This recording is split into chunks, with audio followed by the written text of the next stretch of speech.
Nằm giữa Thái Bình Dương mênh mông, quần đảo Midway nhỏ bé lại được xem là một trong những địa điểm chiến lược quan trọng nhất của Mỹ.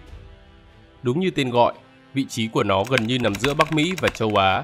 Về phía đông cách San Francisco 5.150 km, về phía tây cách Tokyo 4.100 km, trong khi về phía nam, khoảng cách tới chân châu cảng chỉ là 2.100 km.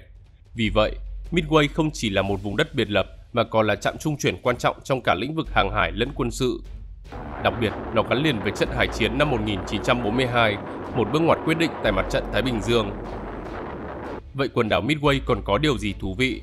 Tại sao nó lại là thuộc địa của Mỹ? Trong video hôm nay, các bạn hãy cùng chúng mình tìm hiểu về chủ đề này nha.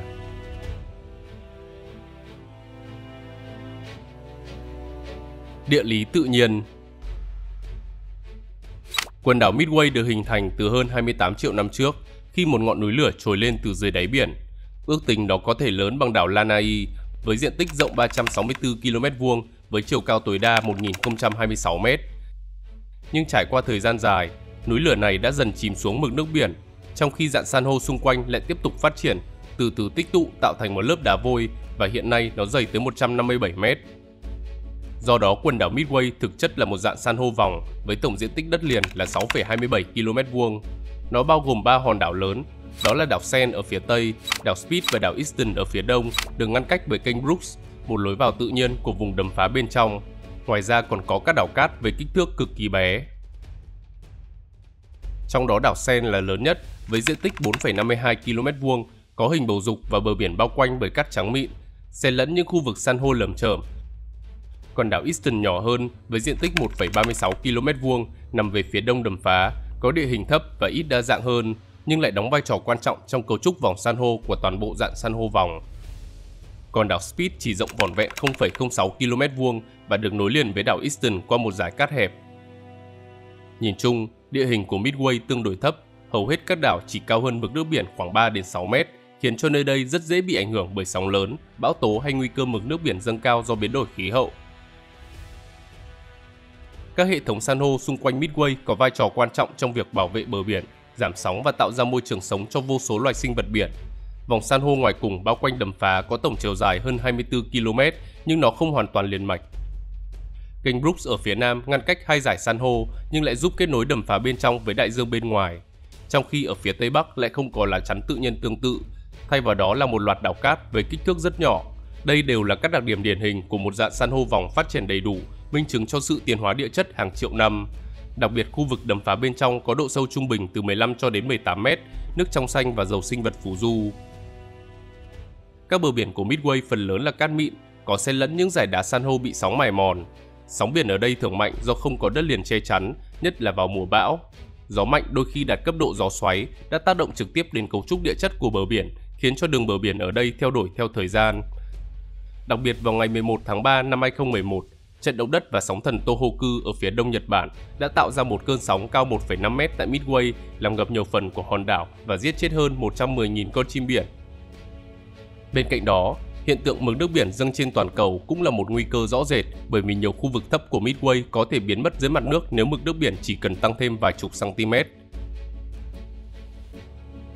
Về mặt khí hậu, Midway mang đặc trưng của khí hậu nhiệt đới hải dương, chịu ảnh hưởng mạnh mẽ từ gió mùa Thái Bình Dương. Nhiệt độ quanh năm khá ôn hòa, trung bình dao động từ 20 cho đến 24 độ C, ít có sự chênh lệch lớn giữa mùa hè và mùa đông. Lượng mưa ở đây tương đối cao, với trung bình vào khoảng 1080 mm mỗi năm, phân bổ đồng đều trong năm, chỉ có tháng 5 và 6 là thấp hơn 70 mm, còn lúc mưa nhiều nhất là vào tháng 8, tháng 11 và tháng 12, do đây là thời điểm thường xuyên có bão hình thành trên Thái Bình Dương. Độ ẩm không khí luôn ở mức cao, tạo điều kiện cho thảm thực vật ven biển phát triển, dù đất đai nghèo dinh dưỡng do nguồn gốc san hô. Khi nhìn từ trên cao, Midway hiện ra như một vòng tròn khổng lồ màu xanh lam rực rỡ giữa đại dương, với đầm phá bên trong sáng màu tương phản với màu xanh thẫm của biển cả bên ngoài. Sự đối lập ấy khiến cho Midway trở thành một trong những quần đảo có cảnh quan ngoạn mục và đặc trưng nhất trong vùng Thái Bình Dương.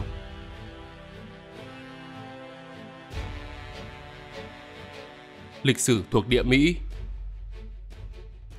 Khi nhìn vào bản đồ, ta sẽ thấy rạn san hô vòng Midway thực chất là một phần của quần đảo Hawaii. Tuy nhiên, nó lại là địa điểm duy nhất trong chuỗi đảo này không thuộc về tiểu bang Hawaii mà lại được quản trị với cơ chế đặc thù.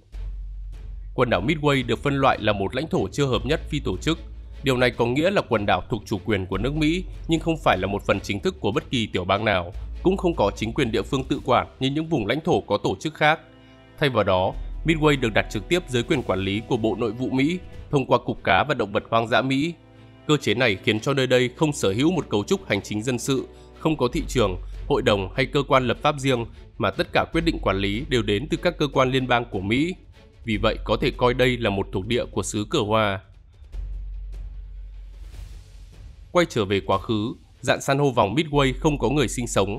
Mãi tới ngày 5 tháng 7 năm 1859, thuyền trưởng người Mỹ là N.C. Brooks, chỉ huy tàu săn hải cẩu Gambia đã phát hiện ra nơi này. Ông tuyên bố Midway thuộc về Mỹ, dựa theo đạo luật quần đảo phân chim, cho phép công dân Mỹ chiếm đóng các đảo không có người ở tạm thời để lấy phân chim. Dù trên thực tế, quần đảo này không có nhiều phân chim, nhưng cuối cùng nó cũng trở thành một phần lãnh thổ của Mỹ. Đến năm 1867, chính phủ chính thức tiếp quản Midway và giao quyền quản lý cho Hải quân Mỹ. Tuy nhiên, việc định cư vẫn chưa thể thực hiện được do điều kiện tự nhiên nghèo nàn của quần đảo. Mãi tới năm 1903, công ty cáp thương mại Thái Bình Dương bắt đầu xây dựng cơ sở hạ tầng cáp ngầm, biến Midway trở thành một mắt xích quan trọng trong mạng lưới liên lạc giữa châu Mỹ, châu Á và châu Đại Dương. Theo đó, để cải tạo điều kiện tự nhiên cho công nhân sinh sống, họ đã đem tới 9.000 tấn đất và nhiều loài thực vật ngoại lai. Sau đó không lâu, chính phủ Mỹ đã cho xây dựng một đài phát thanh, rồi cử 21 lính thủy đánh bộ lên quần đảo để bảo vệ cơ sở hạ tầng. Từ đó Midway đã dần trở thành một căn cứ hải quân chiến lược. Nó là một điểm dừng tiếp nhiên liệu quan trọng cho hải quân. Đến năm 1935, khi loại thủy cơ Martin M130 xuất hiện, Midway lại nổi lên như một trạm dừng quan trọng cho các chuyến bay xuyên Thái Bình Dương đi từ San Francisco đến Thượng Hải. Pan American Airways xây dựng cơ sở hạ tầng tại quần đảo xa xôi, biến nơi đây trở thành một điểm tiếp nhiên liệu và nghỉ ngơi cho khách hàng giàu có. Trong thời kỳ này, Midway không chỉ có giá trị quân sự mà còn là biểu tượng của bước tiến công nghệ và giao thương quốc tế. Với tầm quan trọng ngày càng cao, nó trở thành một địa điểm chiến lược trên bàn cờ quân sự. Trong chiến tranh thế giới thứ hai, Hải quân Mỹ và Hải quân Đế quốc Nhật Bản đã nhiều lần đụng độ với phần thắng dành cho xứ sở cờ hoa. Sau khi cuộc xung đột qua đi, Midway tiếp tục giữ vai trò căn cứ quân sự tiền tiêu của Mỹ trong thời kỳ chiến tranh lạnh. Không quân và Hải quân Mỹ xây dựng tại đây nhiều đường băng, trạm radar và cơ sở phòng thủ nhằm kiểm soát khu vực Bắc Thái Bình Dương. Có thể thấy, Midway đã trở thành một trong những điểm giám sát quan trọng bậc nhất trong cuộc đối đầu với Liên Xô. Không chỉ vậy, trong cả hai giai đoạn xảy ra chiến tranh tại bán đảo Triều Tiên và Việt Nam, nơi đây đều được sử dụng như một trạm tiếp tế và hỗ trợ hậu cần cho các hoạt động quân sự của Mỹ ở châu Á, Thái Bình Dương. Hàng chục nghìn binh sĩ đã đặt chân tới đây khi tàu chiến và máy bay ghé qua tiếp nhiên liệu hoặc là sửa chữa khẩn cấp. Thậm chí vào ngày 8 tháng 6 năm 1969, Tổng thống Mỹ Richard Nixon đã gặp Tổng thống Việt Nam Cộng hòa Nguyễn Văn Thiệu tại Midway để thảo luận về quá trình Việt Nam hóa chiến tranh, tức là thay thế quân đội Mỹ bằng quân lực Việt Nam Cộng hòa. Thế nhưng kế hoạch này đã không thành công và Việt Nam Dân chủ Cộng hòa mới là bên giành chiến thắng cuối cùng. Đến năm 1978, Hải quân Mỹ hạ cấp Midway từ căn cứ không quân hải quân xuống cơ sở không quân hải quân và nhiều nhân viên cùng với người thân bắt đầu rời khỏi đảo. Với việc cuộc kháng chiến chống Mỹ tại Việt Nam kết thúc, trong khi vệ tinh trinh sát và tàu ngầm hạt nhân đã được đưa vào hoạt động, nên tầm quan trọng của khu vực này đối với an ninh quốc gia Mỹ cũng bị giảm sút. Tới năm 1993, Bộ Quốc phòng Mỹ chính thức đóng cửa căn cứ quân sự tại Midway, do lúc này Liên Xô đã sụp đổ.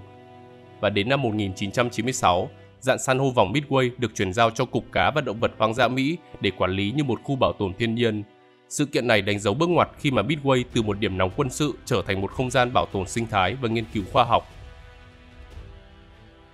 Dù từng có dân số 5.000 người trong Thế chiến thứ hai và 3.500 người trong thời kỳ chiến tranh lạnh, thế nhưng hiện nay, quần đảo Midway chỉ có 40 người sinh sống, tất cả đều là nhân viên của Cục Cá và Động vật hoang dã Mỹ. Do đó, họ không phải cư dân thường trú mà chỉ là cư dân tạm thời theo hợp đồng. Hơn nữa, với quy mô quá nhỏ như vậy, cơ chế lãnh thổ hợp nhất phi tổ chức được coi là phù hợp cho quần đảo Midway.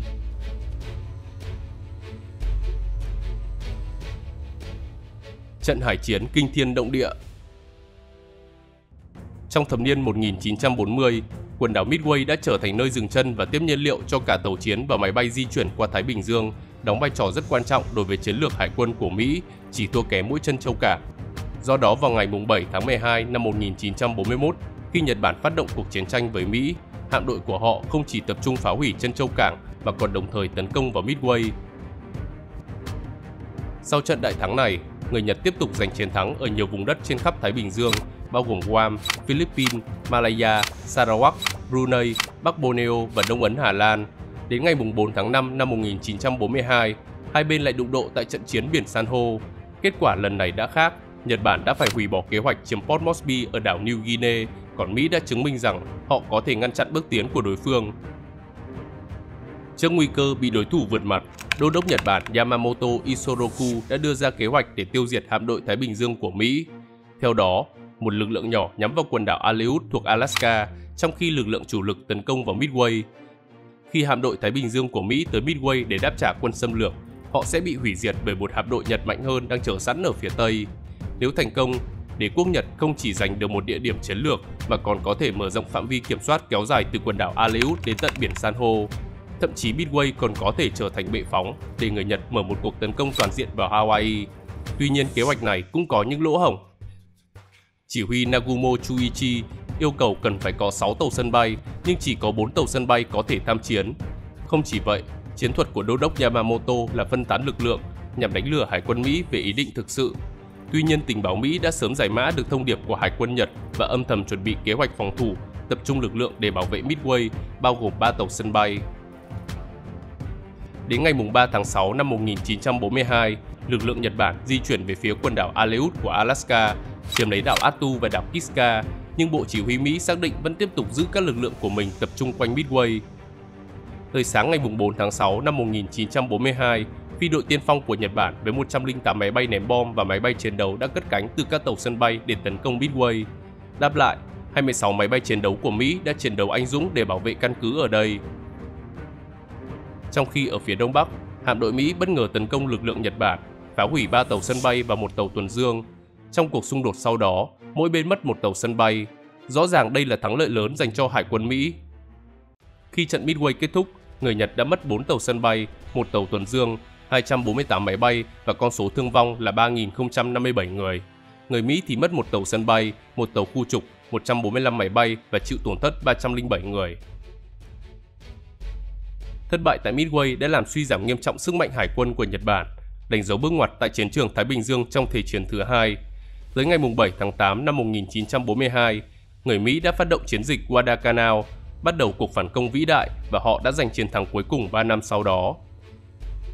Có thể thấy, trận Midway là minh chứng điển hình cho sức mạnh của tình báo quân sự, chiến thuật táo bạo và năng lực công nghiệp trong chiến tranh hiện đại.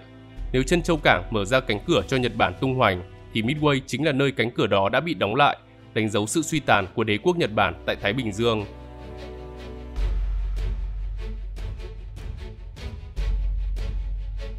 Từ căn cứ quân sự chiến lược trở thành địa điểm tham quan. Cơ sở hạ tầng tại dạn san hô vòng Midway phản ánh rõ hai giai đoạn lịch sử, đó là thời kỳ quân sự với những căn cứ hùng mạnh trong Thế chiến thứ hai và chiến tranh lạnh, và thời kỳ dân sự, bảo tồn thiên nhiên sau khi quân đội Mỹ rút đi. Trên quần đảo san hô nhỏ bé này, diện tích đất chỉ hơn 6 km² nhưng lại từng chứa đựng một hệ thống công trình đồ sộ, bao gồm đường băng, cảng biển, khu dân cư, kho bãi cũng như hàng loạt công trình phục vụ quốc phòng. Trung tâm của toàn bộ cơ sở hạ tầng chính là đảo Sen, nơi tập trung gần như toàn bộ hoạt động, trong khi đảo Easton chỉ giữ vai trò phụ trợ. Cụ thể thì trên đảo Easton từng có một sân bay, bao gồm 3 đường băng, 2 nhà chứa máy bay và một doanh trại. Nó cũng sở hữu một bến cảng để tàu neo đậu ở phía Bắc, nhưng đến năm 1970, đảo này đã bị bỏ hoang.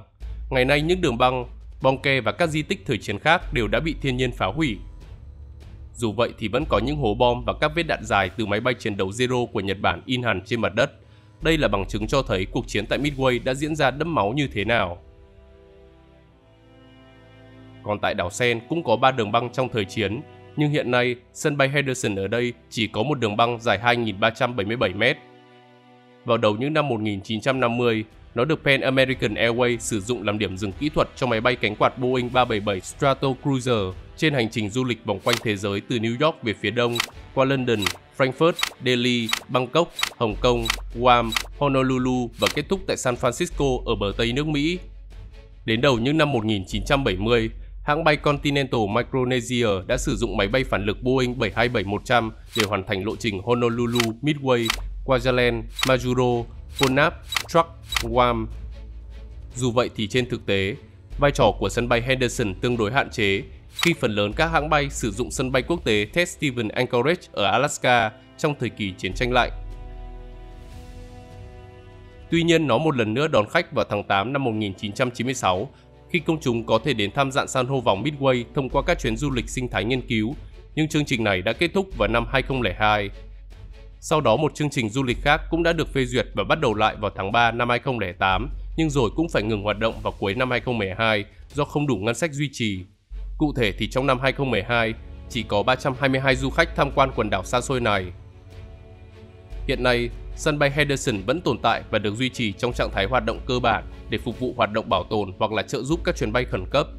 Như vào ngày 17 tháng 6 năm 2011, một chiếc Boeing 747-400 của Delta Airlines bay từ Honolulu đến Osaka đã phải hạ cánh khẩn cấp xuống sân bay Henderson do kính chắn gió đã bị nứt. Không ai bị thương trong số 359 hành khách và 19 thành viên phi hành đoàn. Sau đó 8 giờ, một chiếc máy bay khác đã tới đây và giúp mọi người rời đi. Đáng chú ý là sân bay Henderson không có tháp kiểm soát và từ tháng 11 đến tháng 6, khi chim Hải Âu hiện diện đông đảo thì các chuyến bay đến và đi sẽ bị giới hạn khi chỉ được phép diễn ra vào ban đêm. Song song với đường băng, hệ thống cảng biển cũng từng giữ vai trò then chốt. Midway có một đầm phá rộng lớn được bao quanh bởi vòng san hô và quân đội Mỹ đã cải tạo các bến cảng bên trong đầm để đón tàu chiến, tàu vận tải và tàu tiếp tế. Đầm phá Midway có độ sâu tự nhiên vừa đủ để trở thành nơi neo đậu an toàn giữa Thái Bình Dương, được mệnh danh là cảng tự nhiên giữa đại dương. Hải quân Mỹ đã xây dựng các cầu tàu, kho xăng dầu và cơ sở tiếp nhiên liệu ngay tại đây, biến Midway trở thành một trạm dừng chân chiến lược cho các hạm đội. Hiện tại, cảng vẫn còn được sử dụng nhưng chủ yếu phục vụ cho các tàu nghiên cứu và vận tải nhỏ, chứ không còn khả năng tiếp nhận tàu chiến cỡ lớn. Về cơ sở hạ tầng quân sự, ngoài sân bay và cảng biển, Midway từng có hệ thống phòng thủ dày đặc. Trong Thế chiến thứ hai, các ụ pháo, bong ke bê tông, hầm ngầm, đài radar được bố trí khắp đảo để phòng thủ trước Nhật Bản. Trong thời kỳ chiến tranh lạnh, Midway còn trở thành căn cứ tình báo chiến lược, giúp do thám mọi hoạt động của Liên Xô tại khu vực châu Á-Thái Bình Dương. Theo đó, ở đây triển khai máy bay Lockheed EC-121 Warning Star có nhiệm vụ giám sát radar điều khiển và cảnh báo sớm trên không. Đồng thời, hệ thống định vị tác động tên lửa cũng được lắp đặt. Sau đó, căn cứ ở Midway còn được bổ sung thêm hệ thống định hướng tần số cao ANGRD-6, cung cấp các khả năng theo dõi và giám sát liên lạc vô tuyến tần số cao. Nơi đây còn trở thành một trạm quan trọng trong hệ thống giám sát âm thanh, hệ thống thủy âm theo dõi tàu ngầm Liên Xô trên Thái Bình Dương. Ngoài ra, căn cứ cũng có các kho chứa nhiên liệu khổng lồ, kho đạn dược, nhà chở máy bay và các công trình hỗ trợ kỹ thuật. Dù phần lớn đã bị tháo dỡ hoặc là bỏ hoang, dấu vết của chúng vẫn hiện diện rải rác như những di tích lịch sử sống động. Ở khía cạnh dân sự, Midway cũng từng có một khu định cư nhỏ dành cho quân nhân, gia đình và nhân viên dân sự phục vụ căn cứ. Trên đảo Sen, Hải quân Mỹ xây dựng trường học, bệnh viện, khu nhà ở, câu lạc bộ, rạp chiếu phim, bưu điện và thậm chí là cả bể bơi. Có thời điểm, dân số thường trú trên Midway lên đến vài nghìn người và hòn đảo hoạt động như một thị trấn nhỏ giữa đại dương. Hệ thống cơ sở dân sự này được thiết kế để duy trì một cộng đồng khép kín, tự cung tự cấp phần lớn nhu cầu thiết yếu. Sau khi quân đội rút đi vào năm 1996, thì hầu hết các công trình này đã bị bỏ hoang hoặc là tháo dỡ, chỉ còn lại một số tòa nhà được sử dụng cho mục đích bảo tồn và nghiên cứu. Đặc biệt, hệ thống năng lượng và thông tin liên lạc cũng là một phần quan trọng trong cơ sở hạ tầng Midway. Trước đây, đảo được trang bị các máy phát điện diesel để cung cấp điện cho căn cứ, cùng với đường ống dẫn dầu dài 7,7 km. Ngoài ra còn có một hệ thống cột anten khổng lồ phục vụ liên lạc quân sự và dân sự xuyên Thái Bình Dương. Một số cơ sở viễn thông này vẫn tiếp tục hoạt động sau khi quân đội rút đi, được chuyển đổi để phục vụ các tổ chức nghiên cứu hoặc là bảo tồn. Ngày nay, Midway sử dụng cả năng lượng tái tạo và nhiên liệu nhập khẩu với quy mô nhỏ, đủ để đáp ứng số lượng hạn chế nhân viên làm việc tại đảo. Về hạ tầng giao thông nội bộ, đảo Sen có mạng lưới đường nhựa dài khoảng 32 km, giúp kết nối khu nhà ở, cảng và sân bay. Dù diện tích đảo rất nhỏ, nhưng hệ thống này từng được xây dựng khá hoàn chỉnh để phục vụ xe quân sự và dân sự. Hiện nay chỉ còn một phần đường được duy trì để sử dụng cho xe điện, xe đạp hoặc là xe nhỏ của nhân viên bảo tồn. Đảo Easton cũng từng có đường băng riêng nhưng đã bị bỏ hoang từ lâu và ngày nay chủ yếu là khu sinh thái tự nhiên. Một dấu ấn quan trọng khác của cơ sở hạ tầng Midway là nghĩa trang và di tích chiến tranh, được xây dựng và bảo tồn như một phần ký ức lịch sử. Những bong ke, ụ pháo cùng với các đài tưởng niệm về trận Midway năm 1942 vẫn hiện diện và trở thành địa điểm nghiên cứu cũng như tham quan của các đoàn tưởng niệm. Điều này biến hạ tầng quân sự cũ trở thành một phần di sản văn hóa và lịch sử. Trong giai đoạn dân sự sau năm 1996, Midway được tái cấu trúc để phục vụ bảo tồn sinh thái và nghiên cứu khoa học. Một số công trình quân sự cũ được cải tạo thành văn phòng, nhà ở cho nhân viên, phòng thí nghiệm sinh thái và cơ sở lưu trú tạm thời cho các đoàn nghiên cứu. Hệ thống điện nước và viễn thông được thu nhỏ quy mô, vận hành ở mức cơ bản nhưng ổn định. Ở đây còn sở hữu một nhà kính thủy canh và một khu vườn có thể cung cấp một số loại trái cây và rau quả tươi. Tuy nhiên, phần lớn nguồn cung thực phẩm ở đây được vận chuyển đến Midway bằng tàu hoặc là máy bay.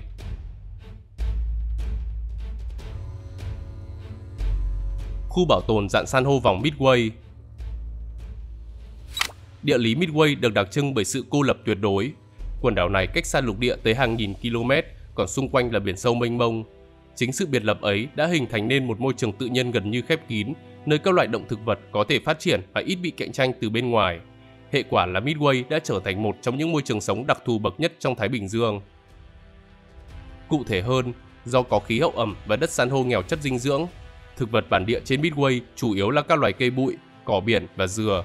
Một số khu vực được con người đưa thêm các loại cây ngoại lai như là sắn, dừa cảnh hay là phi lao để chắn gió và cố định đất cát. Trong số 200 loài thực vật trên quần đảo Midway, có tới 75% là các loài không phải bản địa. Thế nên gần đây đã có những nỗ lực để giảm bớt sự hiện diện của các loài thực vật không phải bản địa và khôi phục lại các loài bản địa. Nơi đây cũng là một phần của khu bảo tồn quốc gia rạn san hô vòng Midway, có diện tích lên tới 2.392 km². Nó không chỉ bao gồm toàn bộ quần đảo mà còn cả vùng biển xung quanh.